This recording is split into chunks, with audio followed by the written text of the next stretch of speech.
사랑과 은혜가 풍성하신 아버지 하나님, 참으로 날씨가 덥습니다.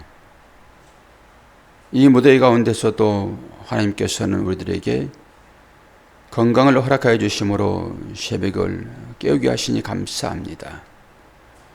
그러나 우리 주위에는 이 더위 때문에 어려움을 겪은 이웃도 있고, 물 때문에 목숨을 잃은 이웃들도 있습니다.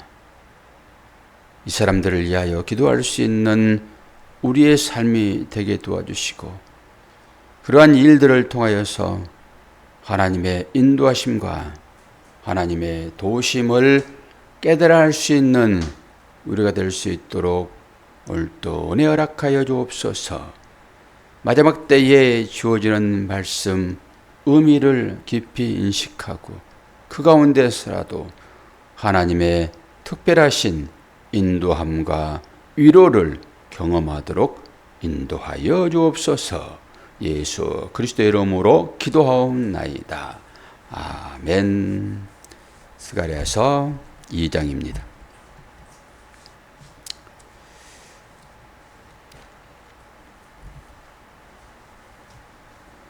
세 번째 환상 봅니다. 내가 또 눈을 들어본즉 한 사람이 측량줄을 그의 손에 잡기로 내가 어디로 가느냐 물은즉 그가 내게 대답하되 예루살렘을 측량하여 그 너비와 길이를 보고자 하노라 하고 말할 때에 내가 말하는 천사가 나가고 다른 천사가 나와서 그를 맞으며 이르되 너는 달려가서 그 소년에게 말하여 이르기를 예루살렘은 그 가운데 사람과 가축이 많으므로 성곽 없는 성읍이 될 것이라 하라. 여호와의 말씀에 내가 불로 둘러싼 성곽이 되며 그 가운데서 영광이 되리라. 오라 너는 북방 땅에서 도피할지어다. 여호와의 말씀이니라. 너는 내가 너희를 하늘 사방에 바람같이 흩어지게 하였음이라. 여호와의 말씀이니라. 바벨론 성에 거하는 시온아 이제 너를 피할지니라. 만군의 여호와께서 이같이 말씀하시되 영광을 위하여 나를 너희를 노략한 여러 나라로 보내셨으니 너희를 범하는 자는 그의 눈동자를 범하는 것이라. 내가 손을 그들 위에 움직인즉 그들이 자기를 섬기던 나라의 자들에게 노략거리가 되리라 하셨더니 너희가 만군의 여호와께서 나를 보내신 줄 알리라. 여호와의 말씀에 시온에 따라 노래하고 기뻐하라. 이는 내가 와서 내 가운데 머물 것이라. 그날에 많은 나라가 여호와께 속하여 내 백성이 될 것이요 나는 내 가운데에 머물리라. 내가 만군의 여호와께서 나를 내게 보내신 줄 알리라. 여호와께서 장차 유다를 거룩한 땅에서 자기 소유를 삼으시고 다시 예루살렘을 택하시리니 모든 육체가 여호와 앞에서 잠잠할 것은 여호와께서 그의 거룩한 초소에서 일어나심이니라 하라 하더라. 아멘. 측량줄을 잡은 사람이 있다라고 하는 거잖아요. 측량한다라고 하는 것은 뭔가를 계획하여 세우는 거죠. 또 잘못된 것에 대한 것은 허물어지기도 하고요. 여기에서는 어제도 보았지만은 먹줄이 튕겨지잖아요. 그거 마찬가지죠. 지금 예루살렘에 성전을 세우고 성곽을 세우고 하는 일들이 일어나고 있는 것이니까 당연히 먹줄이 등장하고 측량자가 등장하는 것은 당연한 사실입니다. 근데 말씀을 읽다 보니까 어제 보지 못했던 것들이 이제 느껴지는데요. 이제 어제 네 뿔과 네 대장장의 얘기를 먼저 하고 여기 넘어갈게요. 지금 잊어버릴까 봐서 얘기를 먼저 하려고 그랬더니 앞부분을 설명하지 않으면은 제가 지금 느꼈던 것들을 얘기하기가 좀 어렵겠네요. 이게 네 뿔과 네 대장장이 18절 나오잖아요. 어제 말씀 1장 18절. 내가 눈을 들어본즉 네개의 뿔이 보이기로 이에 내가 말하는 천사에게 물어. 계속 천사가 나오는 거잖아요. 지금 이들이 무엇입니까? 대답하십니다. 예루살렘을 흩뜨린 뿔이다. 그러면 네 대장장이는 또 뭐예요? 그렇게 물어보고 있는 거잖아요. 지금 예루살렘을 흩뜨린 나라가 있었잖아요. 흩뜨린 나라. 이게 누구였어요? 뿔은 힘을 상징하고 있으니까 여기서 나오는 이 뿔은 부정적인 측면의 힘이겠죠. 이 이스라엘 백성들을 흩뜨린 나라가 누굽니까? 첫 번째는 북이스라엘을 멸망시킨 아수르가 등장하겠지요. 그리고 그 이후에 바벨론이 등장하잖아요. 순차적으로. 그리고 그 바벨론을 이기는 바사가 등장하죠. 페르시아. 그리고 그 페르시아를 이기는 결국 헬라, 로마 이런 순서로 등장을 하겠지요. 이것들이 힘이잖아요. 하나님과 대척 관계에 있는, 하나님과 어떻게 누가 대척을 하겠습니까? 그렇지만 우리가 이제 그렇게 얘기를 하는 거죠. 이제 하나님의 자녀는 하나님의 나라에 있잖아요. 그러니까 하나님의 나라를 괴롭히는 것들은 다 하나님 반대편에 있는 것이죠.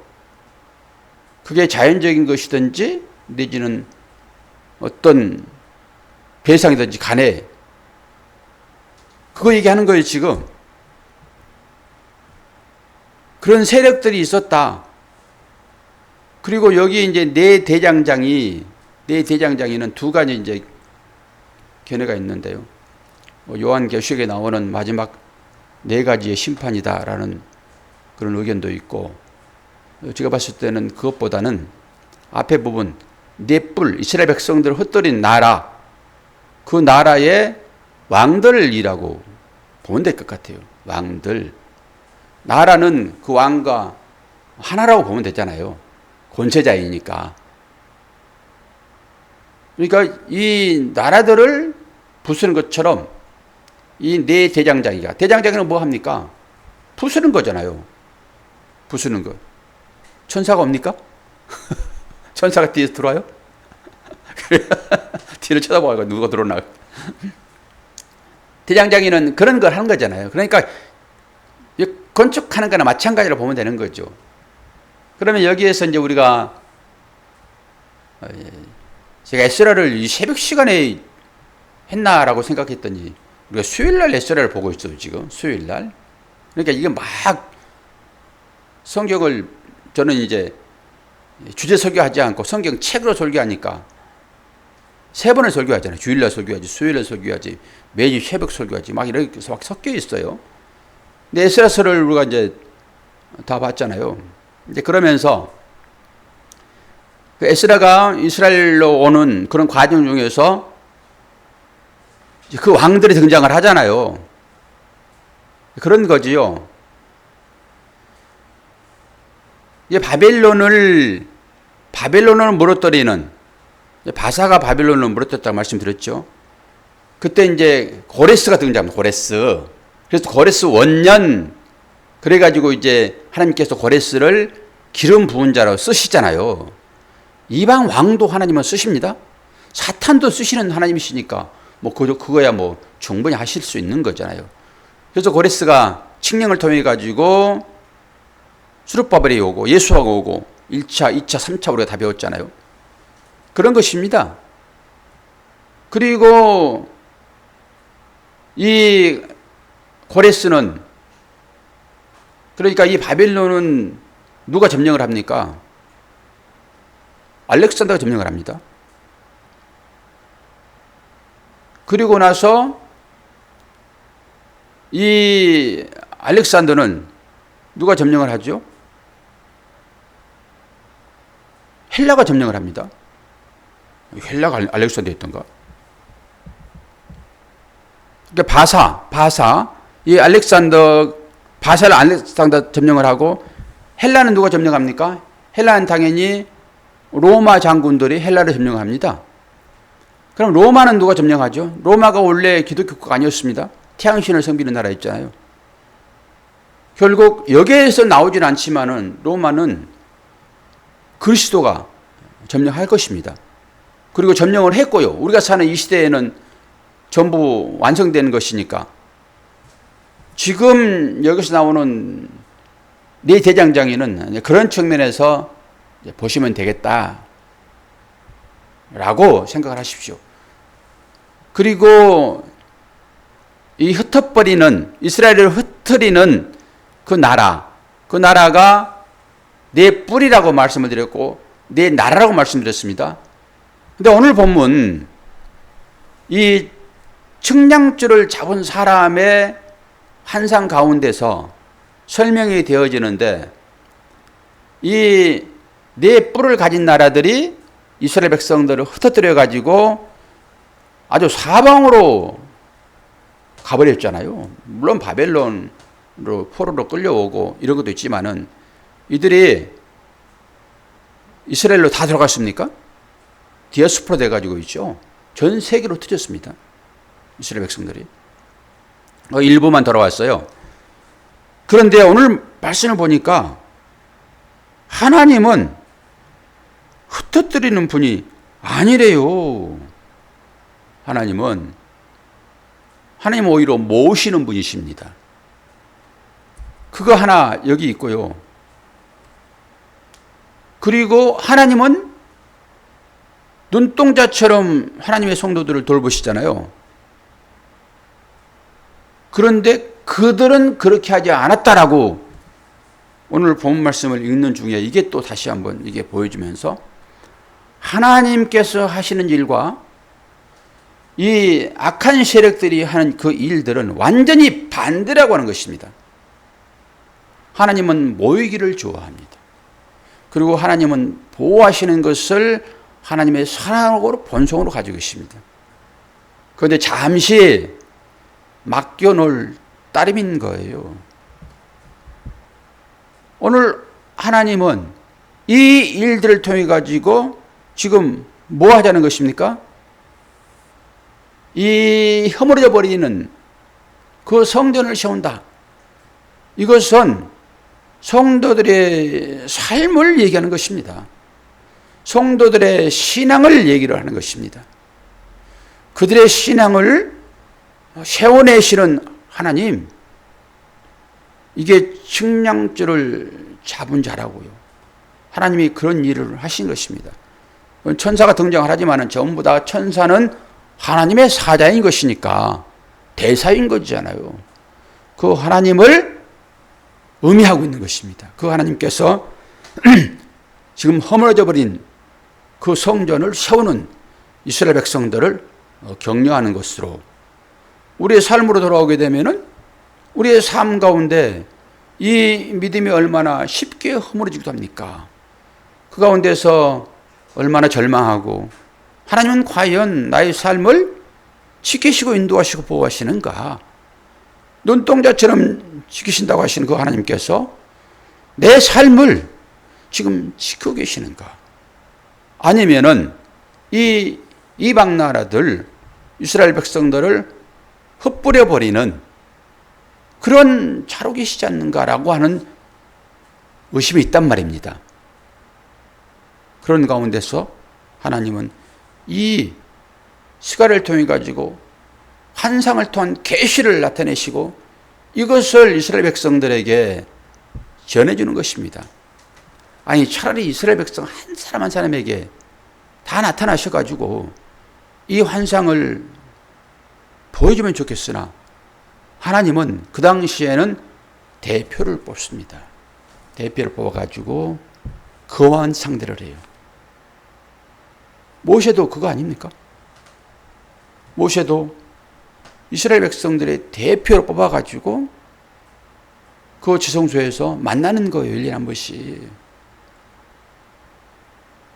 근데 이 신약에 들어오면은 여러분이 대제사장이고 여러분이 성전이고 여러분 안에 성령이 계시고 말씀이 비석에 새겨진 것처럼 신비에 새겨진 분들 아닙니까?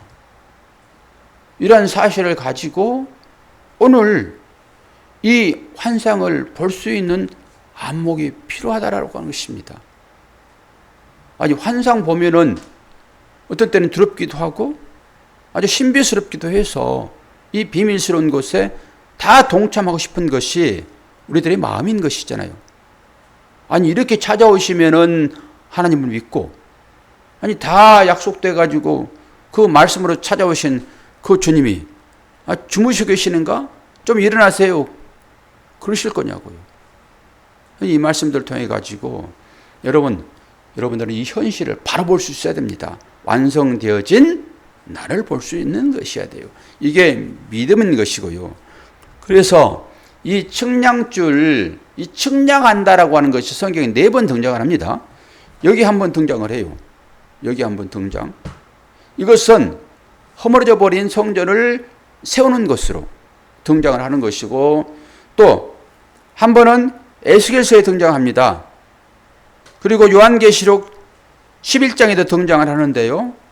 여기에서는 좀 독특한 측량 방법이 등장을 해요.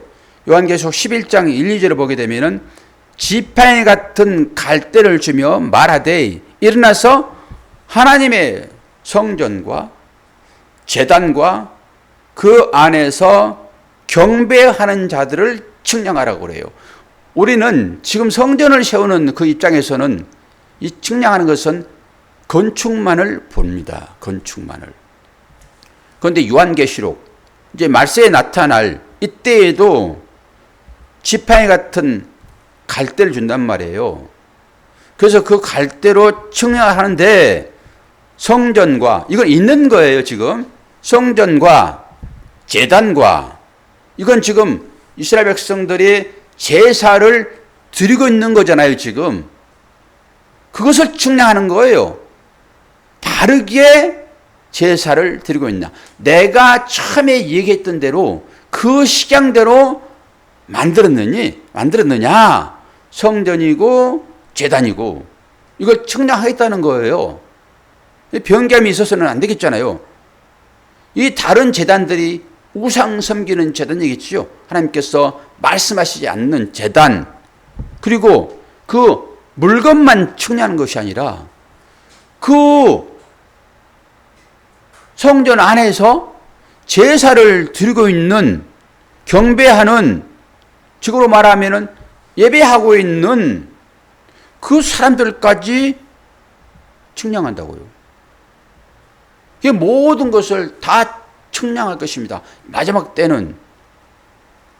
그리고 또 좀 신기한 것은 2절에 나오는데요. 성전 바깥 마당은 측량하지 말라고 그럽니다. 바깥 마당이요. 그리고 이것은 누구한테 맡겼다고요? 이방인들에게요. 42달 그들에게 맡겨놓습니다. 그리고 이것 때문에 길바패입니다. 똑같이. 그 에스겔서나 또 요한계시록 21장 마지막에는 금 갈대자로 성과 문들과 성곽을 측량합니다. 에스겔서도 마찬가지고요. 이것은 언제지요? 천년 왕국 때와 천년 왕국 이후를 얘기를 하고 있습니다. 자, 이런 얘기들은 되게 어려운 얘기예요. 그러니까 요한계시록이 되게 어렵잖아요. 그런데 요한계시록을 우리는 주일날 다 배웠습니다. 그런데 또 전천년설, 후천년설 이런 것들이 되게 어려운 개념들이에요. 그러니까 우리는 그런 거 보지 말고 우리가 지금 천년 왕국을 살고 있다. 왜요? 하나님과 함께 살면은 그게 하나님의 나라인 것이지. 언제 구분해가지고 지금은 지옥이고 언제는 또 천국이고 그런 개념으로 살 거냐고요. 아니, 주님이 내 안에 계시고 말씀으로 성령이 내 안에 계시는데 하나님의 나라는 통치의 개념입니다. 통치의 개념. 하나님의 말씀이 살아 계시면은 그건 하나님의 나라인 거예요. 그리고 그 왕의 말을 듣고 사느냐? 그건 백성이니까요. 듣고 살면은 그게 하나님의 나라인 거예요. 그리고 저와 여러분이 하나님의 말씀에 순종하고 사냐? 그러면 당장 저와 여러분이 사는 이 나라는 하나님의 나라입니다. 물론 내 안에서 일어나는 일이겠지요. 그 일들이 우리가 눈에 보여지는 이것들은 전부 두루마리가 말리듯이 다 말려 없어질 거잖아요. 우리도 마찬가지잖아요. 우리도 때가 되게 되면은 다 흙으로 돌아가는 거잖아요. 내 안에서 하나님의 나라가 일어나는 것입니다. 어떻게 하면 하나님의 나라가 일어난다고 얘기합니까? 말씀에 순종하면은. 왜요? 그분이 왕이시니까. 아니, 그 나라를 살지 않는 사람들은 그 나라 백성이 아닌 것이죠. 설령 그 땅에 있더라도 그 나라의 왕이 말하는 것, 그건 법이잖아요. 왕이 말하는 것은 법이니까 그 법대로 살아가지 않는 사람들은 함께 산다 할지라도 그것은 하나님의 나라가 아니에요. 그건 이방 나라입니다. 저와 여러분 안에서 어떤 싸움들이 지금 있습니까? 하나님 말씀에 순종하는 싸움입니까? 그렇지 않으면은 세상 것을 내 마음에 쌓자고 그 욕심과 이기와 그런 것들의 싸움입니까? 잘 살펴보시면 됩니다. 과연 나는 하나님 나라를 살고 있는가? 그리고 이 하나님의 나라를 살기 위하여 정말로 힘써 애써 성전을 건축하는 이 이스라엘 백성처럼의 삶을 살고 있는가? 물자가 풍성하여 척척척척 갖다 놓으면 되겠죠? 그리고 다른 사람 시켜서 할 수도 있겠죠. 그러나 하나님 나라는 그런 방법으로 되지 않는다라고 하는 것입니다. 내가 땀 흘려서 일해야 되고요. 내가 최선을 다하여 그 일을 감당할 때 거기에 하나님의 나라가 이루어지는 것입니다. 이스라엘 백성들이 돌아와가지고 실제로 절망 가운데 있었잖아요. 성을 짓다가 얼마나 방해하는 요소들이 많이 있었냐고요. 그때 절망해가지고 주저앉았을 때 다시 학계 선지자와 이스가랴 선지자를 대동해가지고 하나님께서 내 백성을 이루어야 되겠다. 그러려고 그러면은 네가 힘을 줘야지 라고 그 당시 제사장들 스룹바벨, 여호수아 이 사람들에게 하나님의 말씀을 전달하잖아요. 이 하나님의 말씀을 믿느냐? 그것입니다. 결국은. 그랬을 때 우리가 주저앉고 있었구나.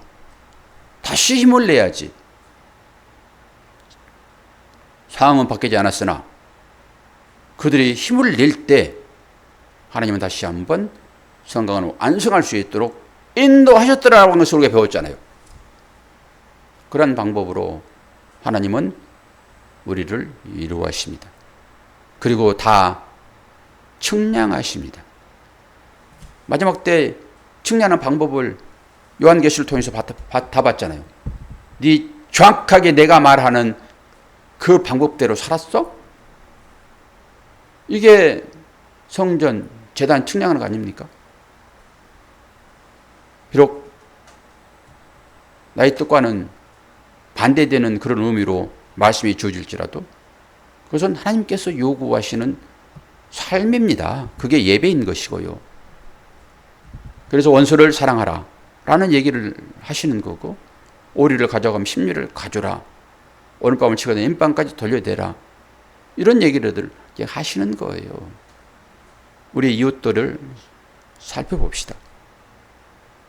거기에 하나님의 사랑이 분명하게 나를 통하여 드러나야 되는데 과연 그런 일들이 일어나고 있는가? 이것은 분명하게 하나님께서 측량할 것입니다. 그냥 아무렇게 놔둬버리고 마지막 때에 뭘 가지고 하나님께서 그 나라에 들여보내시겠냐고.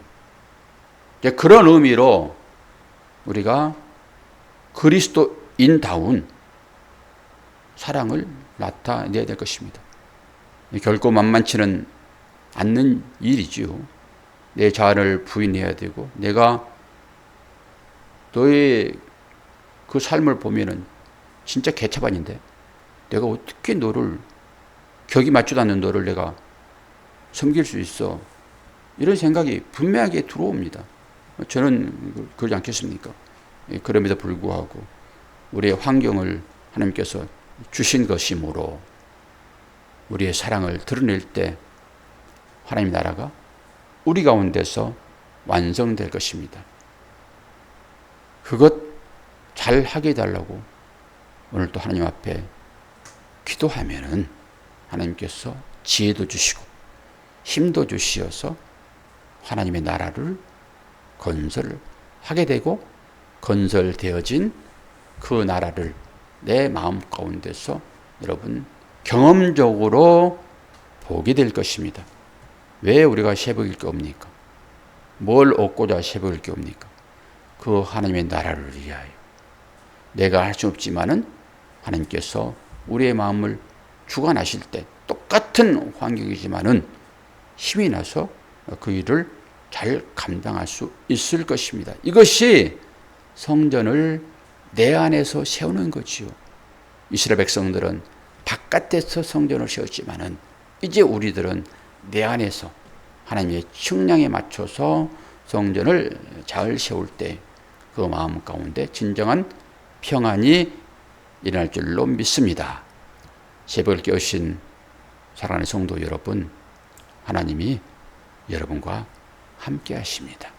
기도하겠습니다. 아버지 하나님, 우리의 삶을 살펴보면은 하나님께서 과연 나와 함께 하시는가? 라는 생각을 할 수도 있는데, 그러나 하나님은 우리와 함께 하심을 믿습니다.